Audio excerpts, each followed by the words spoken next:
आज से करीब 700 साल पहले एक युवक जोजीरा दर्रे के रास्ते कश्मीर की ओर बढ़ा आ रहा था।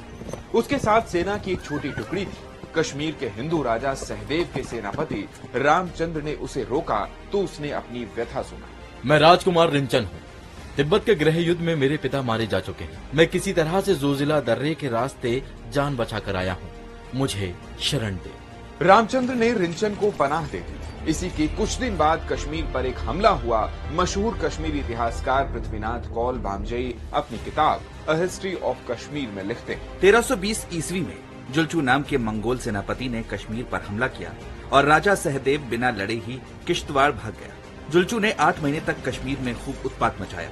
लौटते वक्त देवासर परगना की चोटी के पास बर्फीले तूफान में सेना समेत दफन हो गए। इसके बाद रामचंद्र ने कश्मीर के शासन को संभाला, लेकिन तभी तिब्बती शरणार्थी राजकुमार रिंचन ने मौका पाकर रामचंद्र की हत्या करवाई और खुद कश्मीर की गद्दी पर बैठ गया। उसने रामचंद्र की सुंदर बेटी कोटा से शादी कर ली। रिंचन खुद को बौद्ध लामा मानता था। रानी कोटा उसे हिंदू बनाना चाहती थी, लेकिन उसने इस्लाम धर्म अपना लिया। इस तरह कश्मीर को मिला पहला मुस्लिम शासक। नमस्कार, मैं हूं अक्षय प्रताप सिंह। कश्मीर के इतिहास, युद्ध और राजनीति से जुड़ी स्पेशल सीरीज में जानेंगे कि आखिर रिंचन ने इस्लाम क्यों अपनाया, उससे पहले का कश्मीर कैसा था और कश्मीर को किसने पसंद किया।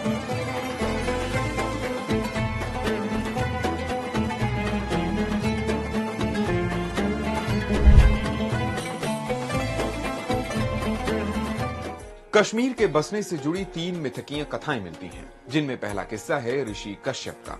हिंदू माइथोलॉजी के नीलमत पुराण के मुताबिक कश्मीर घाटी पहले सतीसर नाम की एक विशाल झील थी, जिसे ब्रह्मा के पोते कश्यप ऋषि ने सुखाकर कश्यपपुरा बसाया, जिसे अब हम कश्मीर कहते हैं। दूसरा किस्सा है काशिफ जिन का।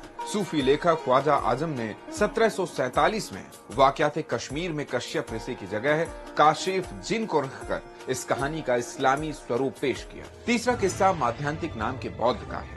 प्रसिद्ध चीनी यात्री वेनसांग के मुताबिक एक बार बुद्ध ने कहा था कि उनकी मृत्यु के बाद एक बौद्ध कश्मीर आकर एक राज्य की स्थापना करेगा। बुद्ध की मृत्यु के 50 साल बाद माध्यांतिक ने कश्मीर आकर झील सुखा दी और यहाँ कई बौद्ध मठ भी बनाए। कश्मीर का पहला ऐतिहासिक साक्ष्य श्रीनगर से करीब 8 किलोमीटर दूर बुर्ज होम के खुदाई में मिलता है, जिससे पता चलता है कि 3 से 5 हजार साल पहले यहाँ लोग रहते थे। हालांकि किसी संगठित धर्म के कोई सबूत नहीं मिलते। इतिहास में कश्मीर अलग अलग समय में कई राजाओं और राज्यों के अधीन रहा है। शुरुआत में सम्राट अशोक जैसे बौद्ध शासक हुए। 7वीं सदी के बाद हिंदू राजाओं का शासन रहा और 14वीं सदी से मुस्लिम राजवंश स्थापित हुए। कश्मीर के इतिहास को समझने के लिए कुछ चर्चित राजाओं का जिक्र बेहद जरूरी है।